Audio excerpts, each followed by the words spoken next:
What up, y'all? I finally got some parts that finally came in, so I'm about to show you guys.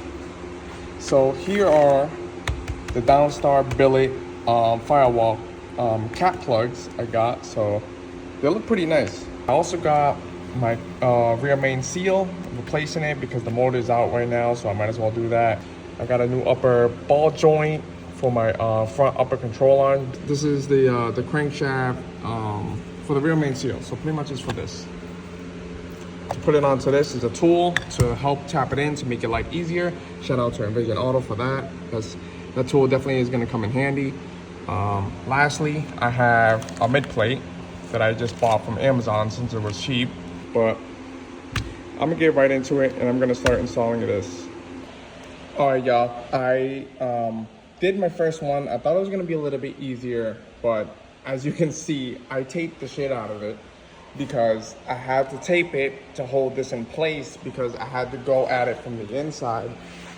You can see over there, I had to screw it in from this side, but I taped it so that way when I try to screw it, that piece doesn't just fall out. So pretty easy, but pretty much that's how you do it, at least if you're doing it by yourself.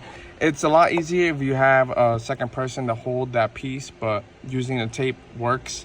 All right, so I'm gonna go rip off the tape to see how it actually looks like. Oh shit, there we go. Damn, that's pretty clean. Sheesh. In order to do this, you're gonna have to remove that AC box that's sitting right here. So I'm gonna go inside the car and I'm gonna show you guys. I already dropped this whole box. I believe it's held by like 3 or 4 bolts for just this AC box. For those that are also running the heater core box, that would need to be removed in order to do that block off plate right there.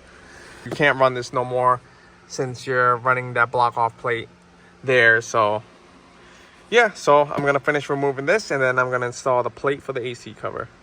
Pretty much what I'm gonna do is I'm gonna take this block off plate, I'm gonna insert it here, and then what I'm gonna do is I'm gonna tape the shit out of it so when I screw it from the back end, this doesn't just fall off, you know what I mean? So if you're by yourself doing this, just tape the shit out of it so it just stays in place, so that way you can screw it in from the back side. All right, so I got it taped up. It doesn't have to be the best, it's just, you know, you gotta just hold it in place. But pretty much I already went on to the other side and put the bolts in, so I'll show you guys. As you guys can see, you just thread it in from the inside and that's how it looks. Same for that one right there too. But pretty much it's really clean. And it's definitely more spacious in here without that AC box. So all these messy ass wires are gonna get tucked nicer, so I'm not too worried. All right, so this is how it looks. Damn, man, that looks so good. I actually like going with the aluminum raw with the white paint because it makes it look cleaner. My original plan was going with black, but I like the aluminum look better. But pretty much that's how it is. It's looking good, guys. What are your thoughts on that billet cover from Downstar? Look at what just came in, man. Oh my God, shout out to my boy Brian, bro. If y'all ever need parts, hit him up. This is a competition clutch twin disc. It's gonna go on the EK, so I can't wait. This was the only thing that was holding me back to put the motor in, because when I go to put the swap in, I want to have it all together with the trans, so that way I can just put it right in. So I finally got this. I can't wait to install it. If you guys wondering how to take out the rear main seal, it's pretty easy, it's pretty straightforward. So what I'm using is a flathead. I already popped that out a little bit, but technically you just want to stick the flathead like right into the inside of the seal. It'll just slip right in and then pry it back. And that's it, it's out. I already popped this out. I was just trying to show you guys. So I'm gonna put this tool to the side. What I usually like doing is I'll take a little bit of the oil and then just lubricate this, just a nice little thin layer, so that way when we're pressing it in, it goes nice and easy. So let me do this real quick. I'm gonna lube it up and then put it in. All right, so after a few hard taps, it now sits nice and even on the block. So as you guys can see, it's now flush. All right, so time to put my pilot bearing in on the back side of my flywheel. It has to go in on the back side because on this side here, it has a lip. Just get a socket or something that sits on the outside metal part, and then just tap it in until it sits flush on this side. You're gay. All right, so I finally got my twin disc on. I put my flywheel on, torqued that to 76 foot-pounds. I installed the clutch bolts to 19 foot-pounds all around, so everything is marked, so everything's all torqued to spec. So as you guys may notice too, when I took this clutch out of the box, everything was all already assembled, the clutch with the flywheel. So what they did was they paint marked it, as you guys can see right here. Let me get a better lighting. See those white marks? That's the factory spec of everything, of how they had it aligned when they had it assembled. So I pretty much put it back the same way where they marked it. So that way it's easier to align everything. That's there, so that way you know how to align it with the clutch and all the discs in here as well. So what's good, y'all? Today's the next day. I'm about to put the motor in the EK. As you guys can see, I have it sitting by the door right there. What I'm gonna do is I'm gonna push the car back a little bit so I can bring the hoist over here, so that way I can get everything all mounted up. But I gotta make sure I got all my brackets, my bolts ready, so that way when I go to mount it, it's all there. So let's get right into it. All right, guys, so before I go to put the motor in, I gotta mount this post mount back to the driver's side of the block. And before I do that, right now I'm just cleaning the threads of the bolt that goes through this. I cleaned up this one, it came out pretty nice. I used the Harbor Freight tool to help make the threads look like brand new again. This is how it looked like before. Both of them look the same way. As you can see, it was stripped. If I can get the camera to focus. Right there, right by all the way on the top thread, you can see that it started stripping. So pretty much I'm gonna use this tool to help retrace the threads and make them look brand new again. All right, y'all, so I got my silicone. I'm gonna spray it all over the threads, so that way they stay nice and lubricated when I retrace the threads. And I just like to put a little bit onto this as well, on the teeth of it, so it helps it.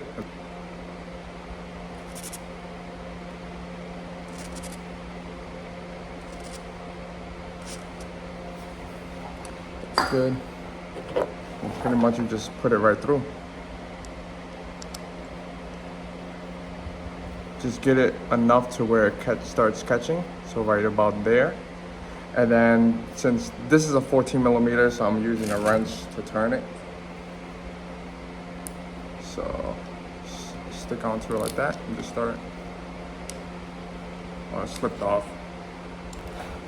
All right, so now I got it on, so I'm just using a wrench to turn it. It's a little tight, but it's turning nice and smooth once you guys use the, when you put silicone on it.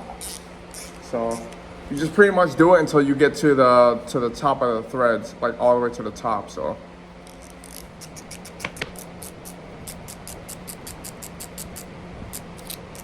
You can already tell this thing is looking so much better. Like a brand new bolt right here. I almost wanted to go buy a brand new bolt from Lowe's, but then I was like, oh shit, I forgot I had this tool, so let me just see if it works. And that shit came in clutch. So if you guys ever like run into this issue where your the thread starts stripping, definitely can get the thread repair kit or whatever this is called, the dicer, I don't even know what it's called, from Harbor Freight. So that way, you know, you fix the threads on the bolt. Off the top. Pretty much just keep going until it starts getting tight. That's how you know that you made it to the top. As you can see, it already bottomed out. So now let's loosen it back up. The threads are looking so much better. So look at that, I brought it back to life. Look at that, it's mint again. So pretty much now what I'm gonna do is I'm gonna use brake cleaner to get all those metal shavings off, and then blow it out with the air compressor, and then I can put my post mount back on.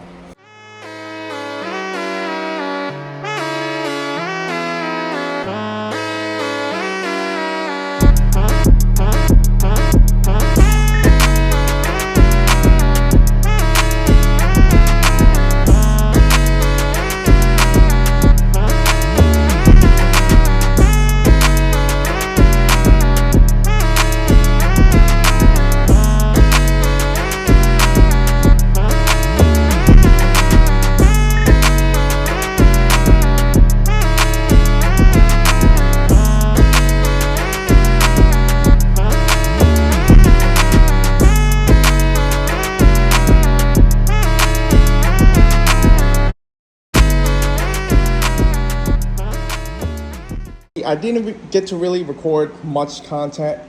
I did put the motor in. I started focusing on running the engine harness, connecting my fuel lines back in. I'm running the wire from my boost controller that's now sitting over there. As you guys can see, I'm mounting my fuel regulator with the fuel lines back on. Just wanted to show you guys something if you guys are running tucked harness and stuff like that. So usually before, your harness will go through this factory hole. Now my harness is ran through the bottom of the hole where the AC drain holes used to go. All I had to do was drill the hole bigger, and then I ran my harness through. But as you guys can see, I'm very picky on how I run my engine harness because I want it to be neat as possible. If you look at how I ran the lines, I ran them as neat, like side by side, not like all crossed and stuff like that, even with the harness. I also ran the wires for the boost controller. I tucked them nicely above the brake lines, and then the routes underneath of the engine harness through the car. So like I said, making your harness neat makes a big difference, and it's a hell of a lot easier to, like, if you ever have to work on your car and stuff like that, and you're looking at the harness, it's just easier if you have it nice and neat. You can't even see the engine harness if you're looking at it from like this view here. You know, it's so nicely tucked. But what are you guys' thoughts so far, like, of how the build is coming along? Because to me, this shit is coming out amazing. I'm waiting for this block off cap from Downstar. That way I can just plug this up rather than having the hole here. So I'm super excited to get this thing running again. And yeah, so I think I'm gonna end the video here. This is gonna be the part 2 of the build. So I think probably in the part 3 video is where I'm probably gonna get the car running. So we'll see. This is why I always take my time, because I always like to overlook things just to make sure everything is tight, everything is done right. So that way I don't have to backtrack myself. So patience is key. I'm still waiting for a couple parts as well. Like, I ordered new trans fluid. I'm gonna be running the Motel 7590 trans fluid. I gotta get oil.